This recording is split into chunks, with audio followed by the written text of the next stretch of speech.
Hello, everybody. Welcome back to another edition of What's the Word? Today is Wednesday, August 12th, 2020. And today the word comes from Revelations chapter 3, verse 20, which reads, "Behold, I stand at the door of the church and continually knock. If anyone hears my voice and opens the door, I will come in and eat with him, and he with me." And from that, I want to teach from the thought, come into my church. Now, some of you might be saying, Carl, how can we come into the church when, since the pandemic hit, most of the actual physical buildings have closed? Well, the good news is that you yourself are the church. The body of baptized believers is the church. And overall, I want to implore everybody to welcome Jesus Christ into their life. If it's not your time yet, don't worry. God has specific plans for you and your time will come. But you might be asking, well, now that we know we're the church, how do we welcome Jesus Christ into our life and tell him to come into our church? Well, Romans 12 verse 1 says, "Offer your bodies as a living sacrifice, holy and pleasing to God. This is your true and proper worship." So it's all about taking care of your body, all about taking care of who you are, which is your temple. And I want to say that welcoming Jesus into your life is like welcoming somebody into your home. You can be unprepared for that visitor. Your house can be a mess, and you can wish you had things right for when the visitor came, or you can be prepared. You can expect anybody at any given moment. Your house be clean. You have the fresh incense burning, the new wax melting. Your carpets have just been vacuumed. You vacuum the couch. So it's about presenting your life, your way of living, in a way that's pleasing to your visitor that's coming in. So come into my church, taught from Revelations chapter 3, verse 20. Starting off the episode with scoreboard watching, taking a look at the scores from baseball and basketball around the DMV. Starting off with the Nationals, they won their game against the New York Mets with a score of 2-1. Trey Turner led the game off with a home run on just the second pitch of the game. That marked the 10th leadoff home run of his career, which is a new franchise record for the team in D.C. Victor Robles also went 2 for 2, accounting for the team's other RBI. Max Scherzer got the start. After being pulled from his last outing after just one inning, Max went 6 innings pitched this time, giving up only 1 earned run, striking out 7 batters and walking 2. The Nats got the victory. Daniel Hudson got the save. For the Baltimore Orioles, they won their game against the Philadelphia Phillies 10-9. And it was a wild finish. The O's tied the game at 3 in the 6th inning, took a 2-run lead in the 7th inning just to yield the lead back to the Phillies in the 8th. The O's retook the lead in the 9th, but allowed Philly to tie it in their half of the inning. Two runs in the 10th gave Baltimore the lead, and they shut the door, only giving up 1 run in the bottom of the 10th. Orioles closer Cole Sulser earned the win after blowing the save, and Travis Lakin Sr. earned his first career save after coming in to record the final out in the 10th. Orioles outfielder Austin Hayes had a 2-run inside the park home run, which provided the O's with the game-winning run. Moving on to basketball, starting in the NBA, the Milwaukee Bucks defeated the Washington Wizards 126-113. The Bucks were without Eric Bledsoe, Chris Middleton, Dante DiVincenzo, and Wesley Matthews. Giannis Antetokounmpo was questionable for the game. Giannis played and the Wizards lost. Giannis, however, was ejected in the second quarter, only playing 10 minutes. He headbutted Wizards center Mo Wagner and got the ejection. For Milwaukee, they were led by Brook Lopez, who scored 24 points on 9 of 11 shooting, including going 5 for 5 from three-point range. Milwaukee also recorded 72 bench points. So, one more game remaining for the Wizards against the Boston Celtics, and they can finally go home and sulk about their winless trip to Orlando. Keeping it in Orlando and in basketball, but switching to the WNBA, the Minnesota Lynx defeated the Washington Mystics 68-48. This was the Mystics' 5th straight loss, and things are just going downhill for them. They only scored 9 bench points. Their leading scorer was Maisha Hines-Allen with 12 points. Their best player on the floor, Emma Misaman, only had 10 points. And the Mystics just continued to struggle. They only shot 29% from the field, 21% from the three-point arc. And Aerial Powers did not play. The reason I bring that up is I finally get to give you guys my take on the whole Aerial Powers and Andre Iguodala exchange. This is my first time doing a podcast since that happened. It's been maybe 2 weeks now, so I apologize for the late take. But here's the exchange. And there's been an uproar on there was an uproar on social media. Andre Iguodala said that Aerial Powers lacked manners, and Aerial Powers just said that she was trying to get her message across.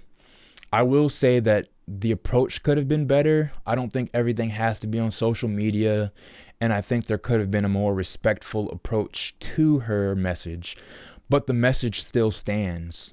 If you have the time to watch the game, if you have the time to see the highlight, and you respect the player, learn their name.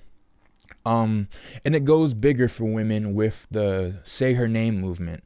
Obviously, that isn't just specific to Breonna Taylor and gaining recognition of what happened there and finally getting her the justice she deserves, but it's also about women in general lacking, the society around women in general lacking the recognition, not giving them the recognition they deserve. She was basically just saying, hey, we're marginalized. You guys in the NBA are supposed to be our brothers. If you see this happening, just say our names. And that's pretty much what they're asking for. But sticking with scoreboard watching, the action for today features the Nationals versus the Mets and the Orioles versus the Phillies. They'll round out their series respectively today and tomorrow before taking on each other again in the Battle of the Beltway series. Also today, the NHL playoffs start for the Washington Capitals as Game 1 of their first round series against the New York Islanders will take place. And also happening today, not a local sports game, but still something that I try to watch, and I support them.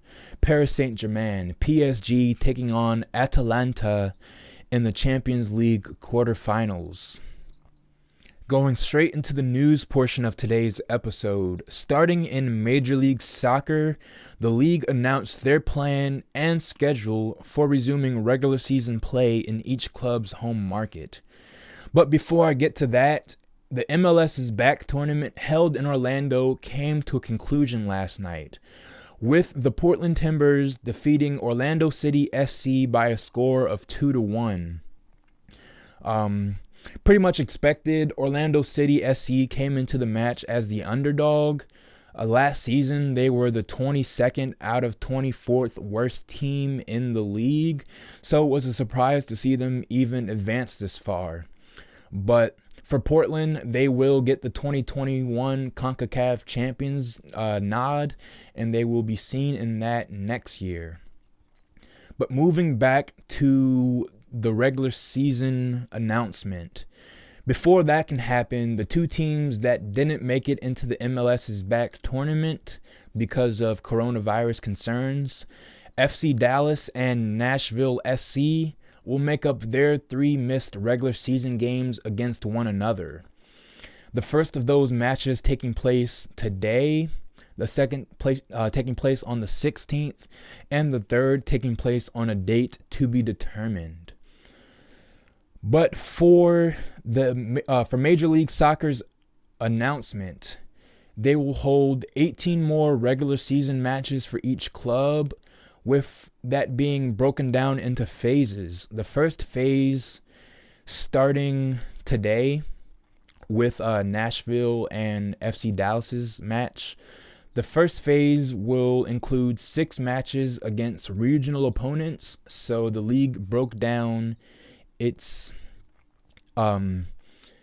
club schedules into regions. So each team will play regional opponents for the first 6 matches of the first phase, with the Canadian clubs still working out the logistics since the Canada and United States border is still closed. The league expanded its playoffs to 18 teams, and they announced that certain matches will allow supporters in limited capacity, although DC United said that they will not have supporters, which are fans, for their first 6 matches. The playoffs will start on November the 20th, and the MLS Cup will take place on December the 12th. Going back to DC United, their schedule includes FC Cincinnati, the New England Revolutions, Philadelphia Union, New York Red Bull, and New York City FC. Their first game will take place on Friday, August the 21st against FC Cincinnati at 7:30. Their second game will take place on August the 25th against the New England Revolution. Their third match against the Philadelphia Union on August the 29th. Then their rival New York Red Bulls on September the 2nd, that game being at 7:30 p.m. And they'll stay with the New York clubs for their next 2 matches. After the Red Bulls, they'll take on New York City FC on September the 6th and wind out their first phase against the Red Bulls once again on September the 12th. For DC United, currently on the 2020 season, they have 1 win, 2 draws, and 2 losses. They did not qualify for the MLS's back tournament, and they did not qualify for the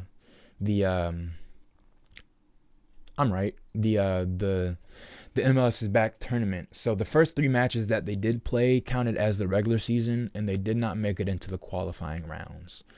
But for DC United, they currently sit 10th in the Eastern Conference, with 18 teams being able to make it into the playoffs.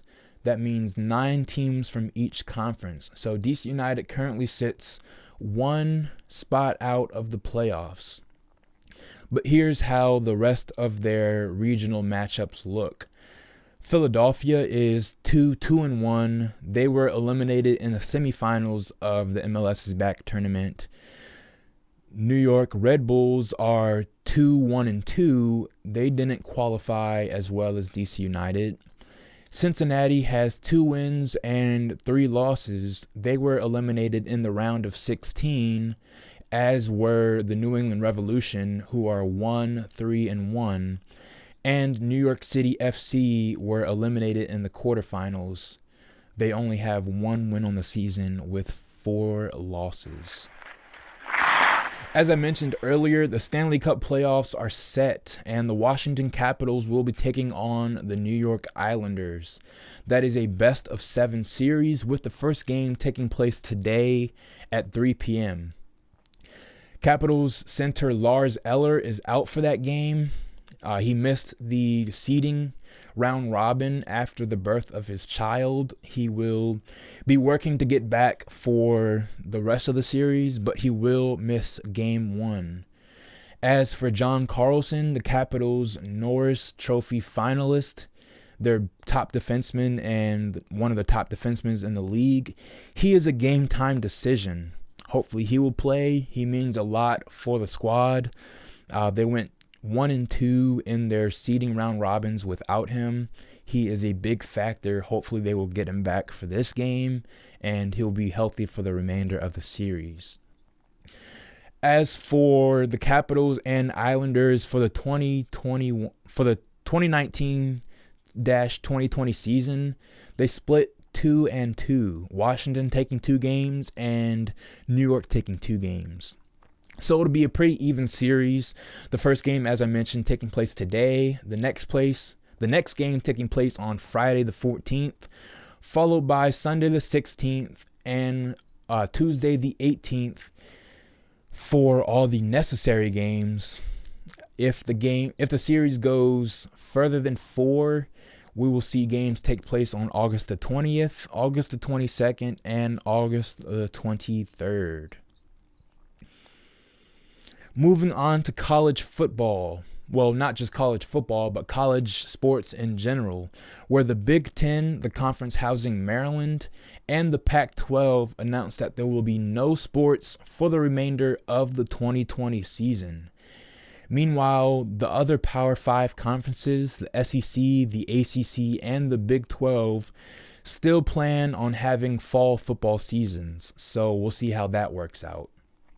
As for the Big Ten, they hope to make up play in the spring. That was the plan that they announced, but Maryland's athletic director, Damon Evans, also a good brother of mine, Yo Noop, he announced in a statement saying that the decision of the Big Ten Conference was made in the best interests of the health and safety and well-being of our student athletes. He went on to say, "We will continue to support every one of them and work diligently with university leadership, local and state officials, and the conference to make every effort to provide competitive opportunities for our student athletes." I don't know about you, but that sounds like the Big Ten is still looking to somehow hold a season, even though the presidents of the conference decided to call it quits. So obviously the players of every Power 5 conference came out saying, #we want to play. They took to Twitter just like NFL players. But it looks like, at least for the Big Ten and from Damon Evans' perspective, they'll look to still somehow play games in the fall. I gave my take earlier, a couple episodes ago, saying that I don't think that college athletes should do this, considering that 1, they don't get paid, 2, it's high risk with coronavirus still out there, still getting worse, heading into flu season eventually. But also, there's no real bubble that can happen in NCAA. As you know, NCAA consists of multiple divisions, Division 1, Division 2, Division 3, and within those divisions, there are multiple subcategories, FBS, so on and so forth. So there is no real housing unit for college sports. So it's up to every conference's discretion, and with that happening, it's really hard to have a set of rules and have real competitive advantages or competitive balance. I mean, I really just don't see it happening. If they pull it off, that's well and great. It would be nice to see Maryland go at it. But yeah, that's my take on that. I mentioned the idea of a bubble in NCAA sports, and it looks like Major League Baseball is finally considering a bubble format. Obviously, they've already started their season, so the bubble wouldn't necessarily be for the regular season, but they are looking at bubble ideas for their playoffs. It wouldn't be like the NBA's bubble idea, which is all centralized in Orlando. It will be more like the NHL's bubble idea, where the Western Conference teams play in Edmonton. Speaking of the NHL, the Western Conference teams are playing in Edmonton, and the Eastern Conference teams are playing in Toronto. So baseball is looking to do something similar for like that for their 16-team 2020 postseason. And giving some credit to, of course, my guy with the Washington Nationals and 2019 World Series champion, Max Scherzer, who is a member of the MLBPA's subcommittee. He's a representative for the MLBPA's subcommittee. He floated the idea of such a bubble back in March, and it looks like the league is finally taking that into serious consideration. But the final news of the day comes out of the NFL, where the Washington football team announced that there will be no fans in its stadium for 2020. And the jokes pretty much write themselves on that one, as FedEx Field is not known for having a bunch of Washington football fans. So there you go. That is all the news for today. Thank you for tuning in to another edition of What's the Word. God bless.